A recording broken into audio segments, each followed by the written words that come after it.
नमस्कार बच्चों, मैं आपकी हिंदी शिक्षिका आहाना हूँ और नोवा लर्न बुक्स, जो माउंट एनलाइटनमेंट इंटरनेशनल की एक इकाई है, के साथ हमारी इस सीखने की यात्रा में आप सभी का एक बार फिर हार्दिक स्वागत करती हूँ। आज हम हिंदी व्याकरण के अध्याय शब्द बोध, शब्दों का वर्गीकरण के बारे में सीखेंगे। इस पाठ में हम जानेंगे कि वर्णों से मिलकर शब्द कैसे बनते हैं और शब्द सार्थक या निरर्थक कैसे होते हैं। हम यह भी समझेंगे कि शब्दों का वर्गीकरण उत्पत्ति, रचना, प्रयोग और अर्थ के आधार पर कैसे किया जाता है। साथ ही तत्सम, तद्भव, देशज, विदेशी, संकर शब्दों तथा सार्थक निरर्थक, पर्यायवाची, विलोम जैसे शब्दों को भी उदाहरणों से सीखेंगे। अध्याय 3 शब्द बोध। शब्द कुर्सी, लड़का, गुलाब। ऊपर दिए गए चित्रों को आपने देखा, उनके नीचे लिखे शब्दों को पढ़ा और जाना कि ये शब्द अलग अलग वर्णों के योग से बने हैं। जैसे कुर्सी, कुर्सी किस किस से बना है? कै, उ, र, औ, से, ई। लड़का, ले, ए इसलिए क्योंकि हर व्यंजन में ए स्वर की साउंड होती है, और यदि किसी की होती है तो वो मात्रा होती है। केवल ए ऐसा है जिसकी मात्रा नहीं होती। तो ले, ए, ओड़े, ओ, के, आ, लड़का। गुलाब, गे, उ, ले, ओ, बे, ए। दो या दो से अधिक वर्णों के सार्थक वर्ण समूह को शब्द कहते हैं। शब्द के प्रकार। हिंदी भाषा में शब्दों का वर्गीकरण 4 आधार पर किया जाता है।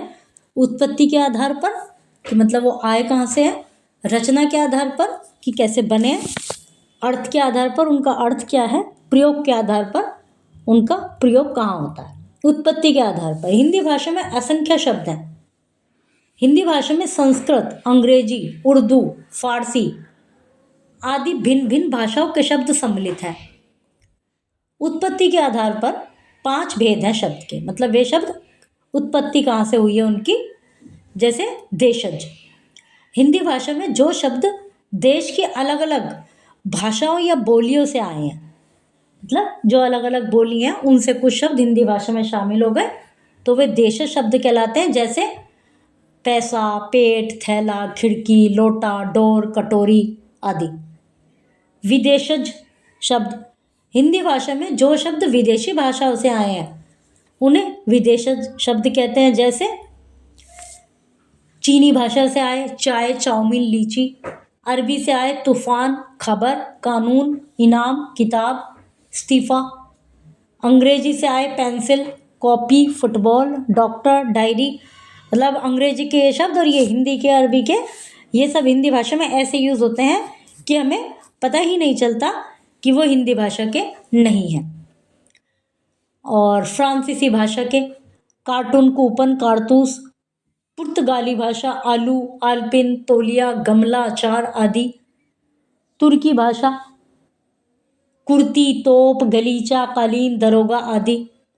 फिर तत्सम शब्द, हिंदी भाषा में जो शब्द संस्कृत भाषा से बिना किसी परिवर्तन के ले लिए गए हैं उन्हें तत्सम शब्द कहते हैं। जैसे भ्रमर, सूर्य, पुत्र, रात्रि, भ्राता, वायु, निद्रा।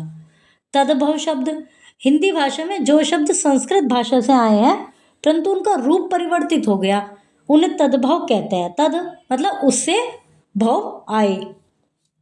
जैसे आम, मछली, हाथ, पैर, सूरज।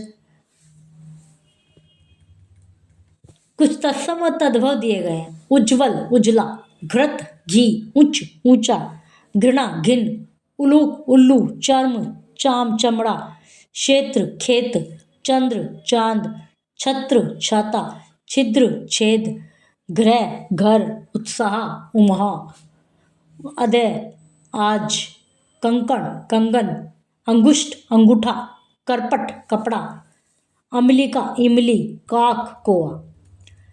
संकर शब्द होते हैं दो भाषाओं के शब्दों के मेल से बने शब्द, जो कि दो भाषा से मिलने से बने हैं, दो भाषाओं के, जैसे उन्हें वे संकर शब्द कहलाते हैं। जैसे टिकट इंग्लिश का शब्द है और टिकट बाबू हिंदी का शब्द है। रचना के आधार पर, रचना के आधार पर शब्द के 3 भेद है। रूढ़, यौगिक, योग रूढ़। हिंदी भाषा में जिन शब्दों का प्रयोग पारंपरिक रूप से किसी एक ही अर्थ में होता है तो उन्हें हम रूढ़ शब्द कहते हैं, जैसे दूध, फल, हाथ, घर, पशु, जल। यौगिक, हिंदी भाषा में जो शब्द दो या दो से अधिक शब्दों से मिलकर बने हो उनको यौगिक शब्द कहा जाता है, जैसे गृह कार्य, गृह कार्य 2 शब्द हो गए, डाक, घर, पाठ, शाला। योग रूढ़, जो शब्द दो या दो से अधिक शब्दों से मिलकर बने हो और उनका विशेष अर्थ निकलता हो तो उन्हें योग रूढ़ कहते हैं, जैसे हिमालय, हिम प्लस आलय, बर्फ का घर। गिरिराज, पहाड़ों का राजा। मुरलीधर, श्री कृष्ण। दशानन, किसको कहते हैं? रावण को। नीलकंठ, भगवान शिव आदि। अब है प्रयोग के आधार पर। प्रयोग के आधार पर शब्दों के 2 भेद हैं, विकारी, अविकारी शब्द। हिंदी भाषा में जिन शब्दों का रूप परिवर्तन होता रहता है उन्हें विकारी शब्द कहते हैं। मतलब रूप परिवर्तन लिंग के कारण, वचन के कारण, काल के कारण रूप परिवर्तन होता है, उन्हें विकारी शब्द कहते हैं। जैसे बालक, बालकों, पुस्तक, पुस्तकें। विकारी शब्द 4 होते हैं मुख्य रूप से, संज्ञा, सर्वनाम। संज्ञा के भी रूप बदलते हैं, सर्वनाम के भी बदलते हैं, जैसे मैं का हम। विशेषण, क्रिया। अविकारी शब्द, हिंदी भाषा में जिन शब्दों का लिंग, वचन, काल व कारक आदि के कारणों से रूप में कोई परिवर्तन नहीं होता उन्हें हम अविकारी शब्द कहते हैं, जैसे अरे, तेज आदि। अविकारी शब्द मुख्य रूप से 4 प्रकार के होते हैं, क्रिया विशेषण, संबंध बोधक, समुच्चय बोधक, विस्मय बोधक। अब है अर्थ के आधार पर। अर्थ के आधार पर शब्द के 2 भेद होते हैं, सार्थक, निरर्थक। जिन शब्दों का कुछ ना कुछ अर्थ निकलता है उन्हें हम सार्थक शब्द कहते हैं, जैसे चमक, खनक, कमल। सार्थक शब्दों के 4 मुख्य भेद होते हैं जो कि हम अगले अध्याय में चर्चा करेंगे। निरर्थक शब्द, हिंदी भाषा में प्राय हर शब्द का अर्थ होता है, किंतु भाषा को सरल व रोचक बनाने के लिए बातचीत के समय कुछ ऐसे शब्दों का प्रयोग किया जाता है जिनका कोई अर्थ नहीं होता, जैसे कॉफ़ी शॉफ़ी, बच्चा बच्चा, खाना वाना, पानी शानी, चाय शाय, रोटी शोटी। इन शब्दों में रंगीन शब्द निरर्थक शब्द है ना, कोई इनका अर्थ नहीं है। जैसे चाय शाय, चाय तो ठीक है, चाय शाय का क्या। एक बार दोहराएं, 2 या 2 से अधिक वर्णों के सार्थक वर्ण समूह को शब्द कहते हैं। हिंदी भाषा में शब्दों का वर्गीकरण 4 आधारों पर किया गया है, उत्पत्ति के आधार पर, रचना के आधार पर, अर्थ के आधार पर, प्रयोग के आधार पर।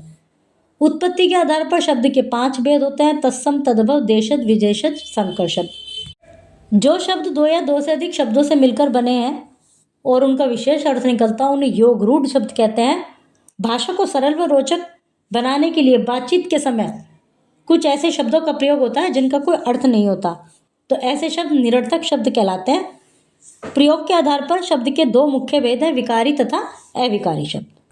तो बच्चों, ध्यान से पढ़िए, समझिए और अभ्यास कीजिए। शुभ अध्ययन।